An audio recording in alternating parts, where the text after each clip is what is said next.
આમ તો જો માણા કેવા થઈ ગયા, કૂપન માંથી નામ નો નીકળી જાય ને એટલે પૈસા હોવા છતાંય મારા બેટા મફતના ઘઉં ચોખા ખાવા આટુથી ગરીબડા થઈ જાય. સાહેબ આવડું મકાન લેતા જવી. અરે લે આવો આવો મહેમાન, બેહો બેહો. હું ભૂલા પડી ગયા? કૂપન માંથી અરે અમારે ઓળખીતાની છોકરી છે ને એની માટે એક સારો છોકરો ગોતી છે. તમારા ધ્યાનમાં સારો છોકરો હોય તો કયો, જો આ રહ્યો છોકરીનો ફોટો. અરે વાહ, છોકરી તો બહુ રૂપાળી છે.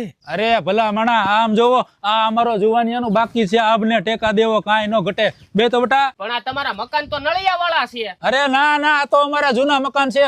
નવા મકાન તો અમારે પ્લોટમાં 3 માળનો બંગલો છે. ઈ તો ઠીક, ઘરમાં કઈ વાહન છે? અરે અમારે એક ફોર્ચ્યુનર છે અને 2 તો પેટ્રોલિયા બુલેટ છે, અલગથી વંડો વેળ્યો છે એ રાખવા. પણ તેમાં બીજું શું છે? અમારે તો હે ને 50 વીઘા જમીન છે અને રાજકોટમાં 500 વારના 4-5 પ્લોટ છે અને સુરતમાં તો 2 મકાન છે. આટલી બધી જાઓ જલાલી છે તોય મફતના ઘઉં ને ચોખા ખાવા છે. કાઢે આનું કૂપન માંથી નામ.